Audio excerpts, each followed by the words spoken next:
My family walks all over me. Now they're planning a cruise without me. Imagine finding out your entire family, the people you love most, planned a dream vacation, a huge celebration, and didn't invite you. Not because they forgot, but because they fully expected you to stay home and babysit their kids for free, while they had the time of their lives. So a little about me.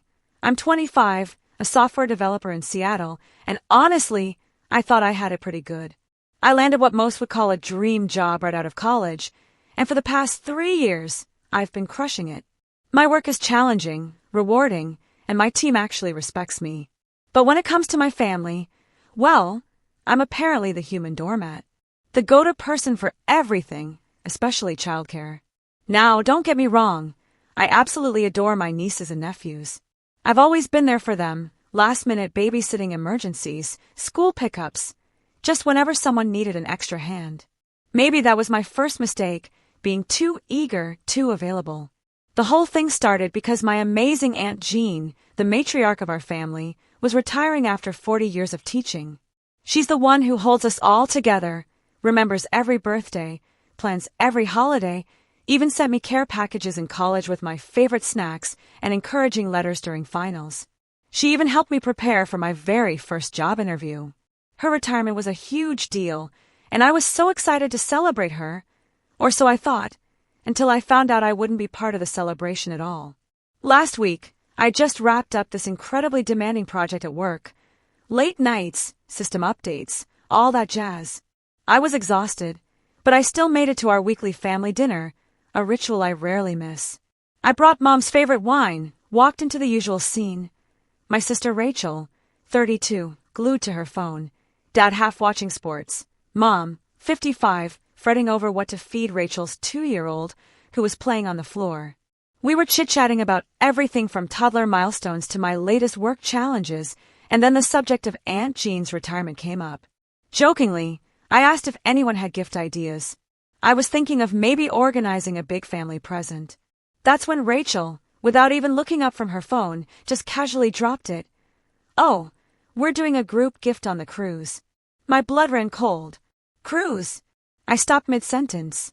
What kind of cruise? I honestly thought I'd misheard her. I mean, I'm at every birthday, every holiday, every family gathering. Surely, I'd know about a family vacation? I tried to laugh it off, asking her to clarify. She finally looked up, clearly annoyed that I was confused. The cruise? We've been planning it for months, you know. As if I was the one at fault for not knowing about something no one bothered to tell me. All the adults in the family are going, she added. I looked at my mom, desperate for an explanation. She gets this uneasy little smile when she knows she's done something wrong but doesn't want to admit it. "It's a retirement celebration for your aunt," she mumbled. "A cruise to Hawaii for a few days." I felt like I was in some twisted prank show. Everyone else knew about this elaborate trip, and I was completely in the dark. The room suddenly felt suffocatingly hot and small. My heart was hammering. I tried to speak, tried to make sense of it. Why wasn't I told? My mom gave a tense, little laugh. "Well, we thought you'd be more help staying back." Staying back? Help with what? My voice was shaking, but I tried to keep it steady. Just then, my cousin Madison, 30, walked in with her twins, and it clicked. "The children," Madison said, as if it were the most obvious thing in the world. "It just made sense for you to stay and watch them, since you get along so well with them." Let me paint a clearer picture. Madison and Rachel have 4 kids between them, all under 4 years old. Madison's twins are just over a year, and Rachel's are 3 and 2. And they had somehow, without ever consulting me, decided I'd be perfectly happy to stay home and babysit all of them. I completely forgot about my dinner. I just stared at them, numb with shock. "So, you organized this entire trip without inviting me, and just assumed I'd be fine staying home to watch the kids?" Rachel finally put down her phone and shrugged. "Yeah, pretty much. You don't have children, or anything that ties you down, and you're always so dependable. It just made sense." "Made sense to whom?" I asked, looking from Rachel to my mom, hoping for an explanation that didn't make me feel like a complete afterthought. "We didn't mean to leave you out, honey," my mom said, her smile weak. "We just assumed you'd understand. You've always been the responsible one. That word, responsible, hit me like a physical blow. I've heard it my whole life. When I stayed home to help with family gatherings instead of going out with friends. When I rearranged my college schedule to accommodate Rachel's firstborn. When I used my precious vacation time to support Madison after her difficult twin pregnancy. Yes, I've always been the one to step up. I've done school pickups, helped with childcare during emergencies, even covered for Rachel when she had work issues. I took a half-day off work last month to pick up her kids from daycare because she had a late meeting. I spent 3 weekends helping Madison organize her home after the twins started crawling. But this was different. They didn't even have the grace to ask. They made decisions for me, as if my time, my desires, my entire life, simply didn't matter. My mother, bless her heart, tried to patch things up. "We'll get you a lovely souvenir from Hawaii," she chirped, as if a trinket could possibly make up for being treated like the family's unpaid babysitter. Rachel, meanwhile, just dismissed my feelings entirely. "You wouldn't even like the cruise anyway," she scoffed. "You don't like big crowds. Remember how uncomfortable you were at Cousin Katie's wedding?" "Excuse me?" My annoyance was rapidly turning into outright anger. Now they were deciding what I would and wouldn't like. I was recovering from the flu when that wedding happened 5 years ago. But apparently, that one incident was enough justification for them to exclude me from anything fun. I just sat there, trying to process it all. This wasn't an oversight. This was intentional. They all know I don't use Facebook, so I wasn't in their secret group where they've been planning this for months. But they could have called, texted, casually mentioned it at any of the countless family get-togethers we'd had. But they chose not to. My mom tried to smooth it over. "We had no intention of upsetting you," she said. "It was just useful. Sensible for them. Useful. For them." I left shortly after, too upset to continue. The drive home was a blur. Every sacrifice I'd made, every time I dropped everything to help them, put their needs before my own, it all flashed before my eyes. It made it hard to concentrate on the road. But as the days passed, that raw rage started to transform into something deeper. This wasn't just about the cruise. This was about how my family truly saw me. I wasn't a person with my own wants, goals, or dreams. I was just the reliable one. The helper. The convenient resource they could count on to make sacrifices whenever it suited them. I replayed that dinner conversation 100 times in my head. I thought about spending entire nights with Rachel when her first child had colic. About helping Madison find twin-friendly strollers and car seats. How I'd never missed a single child's birthday or school function. And the more I thought, the more I realized this wasn't an isolated incident. They had always treated me this way. I'd been so ready to help, so eager to support, that I hadn't even recognized how constantly my family took advantage of me. But I was done. This time I was done. I didn't know how I was going to handle it, but one thing was for certain. I was absolutely not staying home to watch those kids. Not now. What do you think, Reddit? Have you ever found yourself in a similar situation? I'll keep you all updated as things unfold. By the way, if you're still with me on this wild ride, and this story resonates with you, make sure to hit that subscribe button. More unbelievable real-life stories are coming your way. So, after reading all your amazing comments and getting some much-needed perspective, I decided to make one last-ditch effort. I texted Rachel, hoping we could work something out. Maybe I could still join the cruise. Her reply was instant and curt. "Sorry, the cruise is sold out. We booked months ago, no adding people now." I told her I'd even book my own cabin, travel separately, stay on a different deck, anything to join.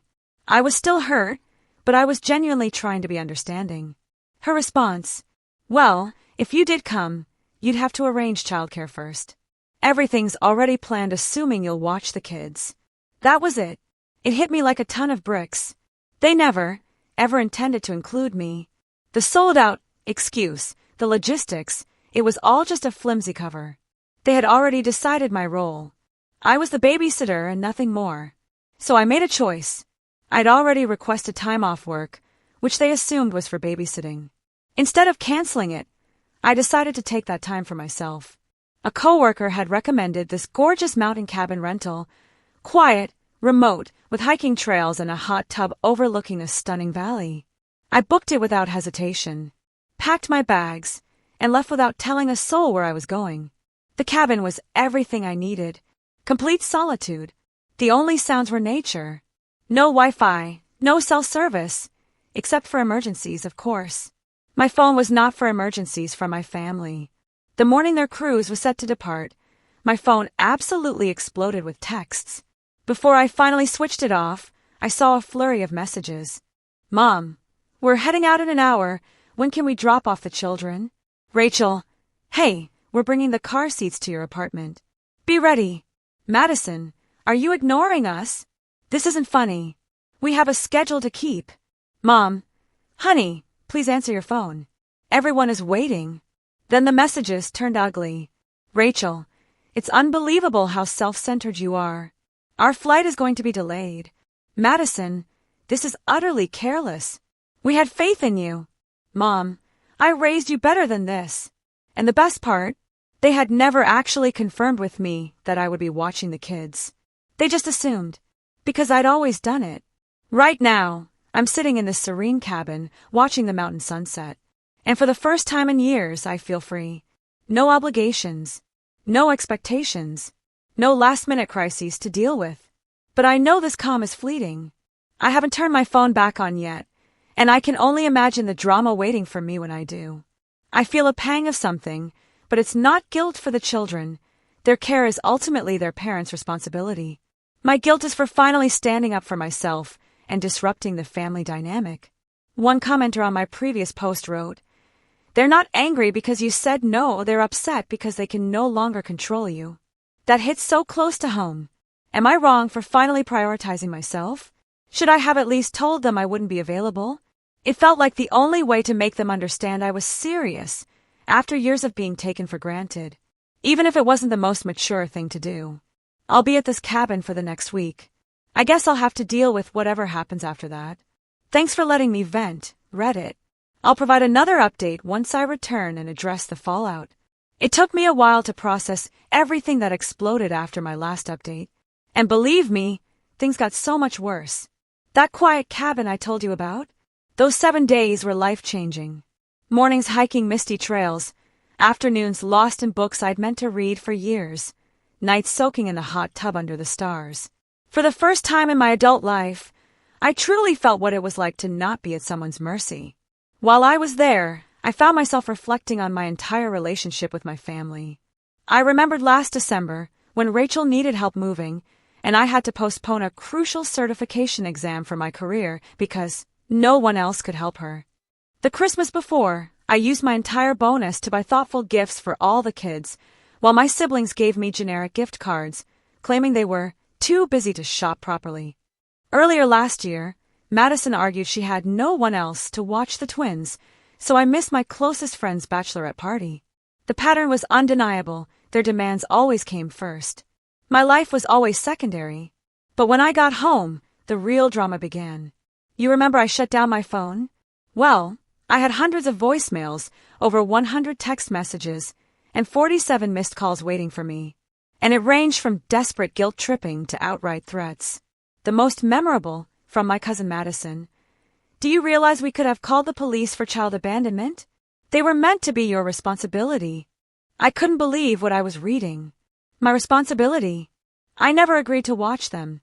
How could I abandon children I was never officially in charge of? I was so furious I called her back immediately. "You can't be serious." I yelled the moment she answered. "You can't report someone for abandoning a responsibility they never accepted." Her reaction was chilling. "You're the reason we had to postpone our entire trip. Do you know how much money we lost? You were meant to be with the children." Assumed to be by whom? I retorted, my voice rising. "I was never asked. You all made that decision for me." She just kept going, lecturing me about my responsibilities to family and how I had failed them. Then she dropped another bombshell. "I've already spoken with my legal pal. What you did could be considered negligent." I completely lost it. Your lawyer buddy needs to advise you that before you accuse someone of neglecting a duty, you need their actual consent. I have no legal authority to make medical decisions for your children, and my apartment isn't even child-proofed. Did you ever consider that? She hung up on me. Then came Rachel's flurry of messages. Apparently, She was so stressed that she only enjoyed half the cruise and had to leave her kids with a neighbor back home. "You've completely ruined Aunt Jean's retirement celebration," she wrote. "You chose to be selfish, and it affected everyone's trip." The irony wasn't lost on me.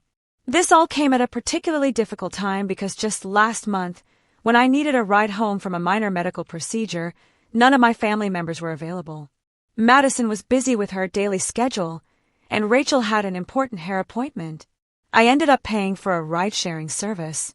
My mother's strategy was more subdued, but just as manipulative. She called me, assuming I couldn't avoid her at work. Her voice was dripping with disappointment. "Your sister had to cut her trip short. Madison's non-refundable reservations cost them hundreds of dollars. Do you truly want to be this person?" I took a deep breath. "Mom," I said, "is this more about what you all want me to be, or about what I want to be?" "What is that supposed to mean?" she demanded. "It means I'm sick of being used as the family's unpaid babysitter. None of you even stopped to consider that I have my own life, my own work, my own aspirations." "We are family," she emphasized. "Family support one another." "Mom," I countered, "help is something that's freely given. You're referring to obligation. And besides, when was the last time I received any assistance from any member of this family?" The ensuing silence was deafening. But the truly wild part, my sister decided to take this public on Facebook. She started posting these ambiguous, hostile status updates about toxic family members and people who don't respect family values. The comment section was a mess of extended family members, the same people who were perfectly fine with me being excluded from the cruise, chiming in with things like, "Some people forget where they came from," and "blood is thicker than water." Then my cousin went a step further. She emailed me a detailed list of all the fees they supposedly incurred due to my selfish behavior, additional daycare charges, travel change fees, even the cost of the cruise tickets. She was demanding that I pay them back, claiming their careless planning somehow made me financially liable. I showed these messages to a friend who is a real lawyer, not just a legal pal. She burst out laughing.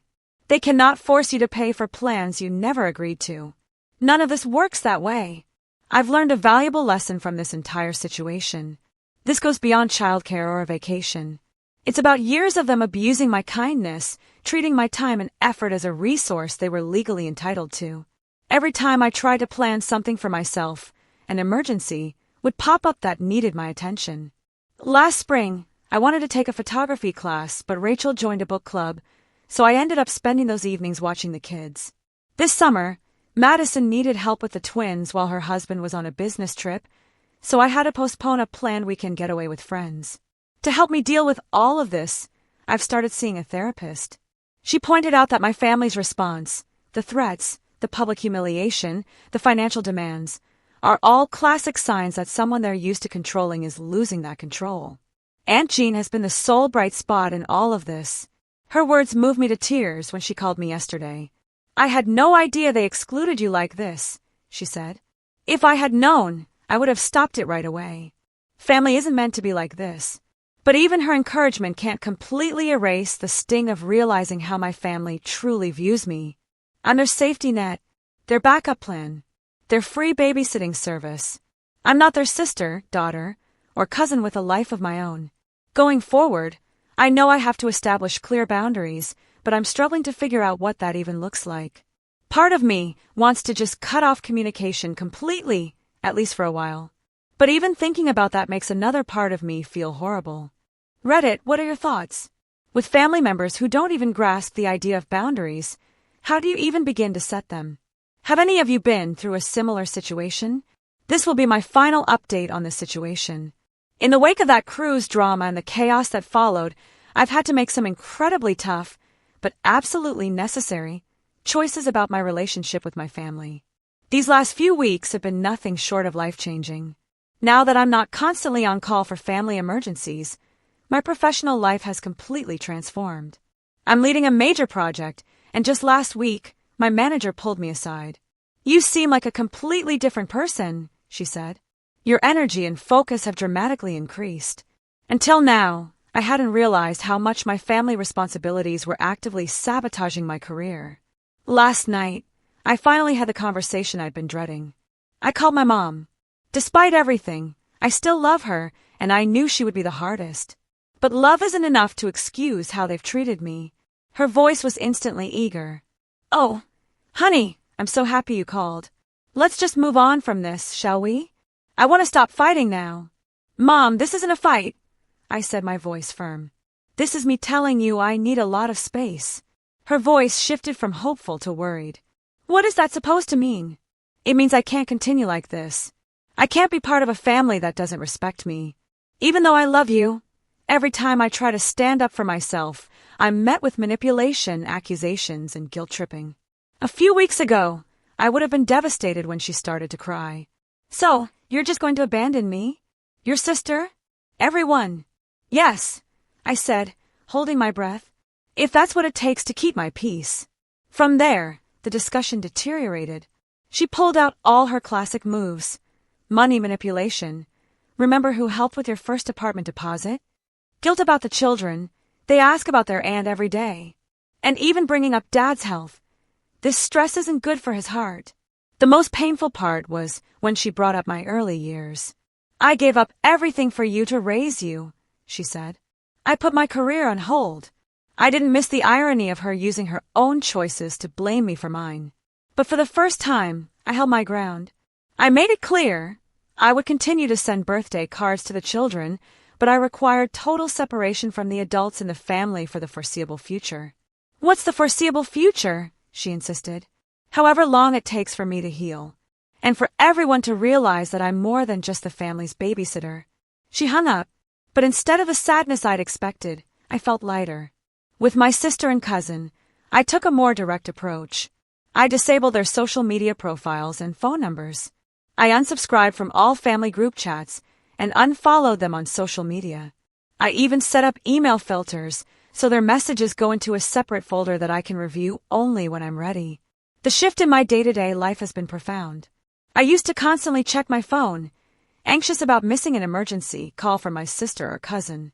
Now my phone is just a phone, not a leash tied to incessant demands from my family. I've started reclaiming my weekends. Last Saturday, I joined a local hiking club and tackled a strenuous trail I'd always wanted to experience. 6 hours to a breathtaking summit with like-minded people instead of babysitting my nieces and nephews. We're planning another hike next weekend. That photography class I mentioned, it's going amazingly well. My instructor says I have a natural eye for composition, and I'm already planning a photo show with classmates for next spring. These are opportunities one never would have had when I was at everyone's beck and call. I've even started dating again, which used to be nearly impossible. It's incredible how much more appealing you are to potential partners when you're not constantly postponing plans to deal with family crises. Aunt Jean is the only family member I still communicate with. She called me this morning and validated everything I've been feeling. She even shared that she went through a similar situation with her own sister years ago, which made me feel so much less alone in this choice. As she said, walking away from people who don't value you, even if they are family, is sometimes the strongest thing you can do. My therapist has helped me see that this isn't just about setting boundaries, it's about taking back my identity. I spent so much time being the family helper, the responsible one, the dependable one. Now, I'm free to discover who I am without those labels. Yes, there are moments when I miss them, walking past my niece's favorite park, or seeing something that would make them laugh. But then I remember the cruise. They were ready to deny me a family celebration, yet still demand my time and energy for their convenience. Before, I never felt comfortable making a 5-year plan for myself. Now, I'm considering working part-time to pursue my master's degree. My manager is incredibly supportive of my company's tuition reimbursement program. And I'm saving for that solo springtime vacation to Europe, something that would have been impossible when I was continuously funneling my time and resources into family responsibilities. My mental health has transformed in the most unexpected way. I no longer feel that constant, gnawing anxiety. I eat healthier, sleep better, and have even started working out regularly. You have an incredible amount of energy when you're not always running other people's lives. In response to inquiries in my previous post, yes, I am still employed and have been promoted to a team lead position on a new project. My coworkers have definitely noticed the change. You smile more now, one of them remarked. I hadn't even realized how obvious my tension had been to others. Cutting off my family like this might seem harsh to some of you. Maybe it is. But after years of being neglected, having my needs and wants utterly disregarded, and being treated more like a service than a human being, this felt like the only option. I have no idea what the future will bring. Maybe they'll realize why I had to do this at some point. Maybe they won't. But for the first time in my adult life, I'm prioritizing myself. And it feels good. Thank you, Reddit, for all your help along the way. Your feedback and personal stories gave me the courage to make this choice. I'm ready to close this chapter and concentrate on writing my own novel. So, this will be my final update. Before you go, if you found yourself nodding along with my story, or have ever had to choose yourself over difficult family dynamics, tell me what you think in the comments below. I really want to hear your experiences.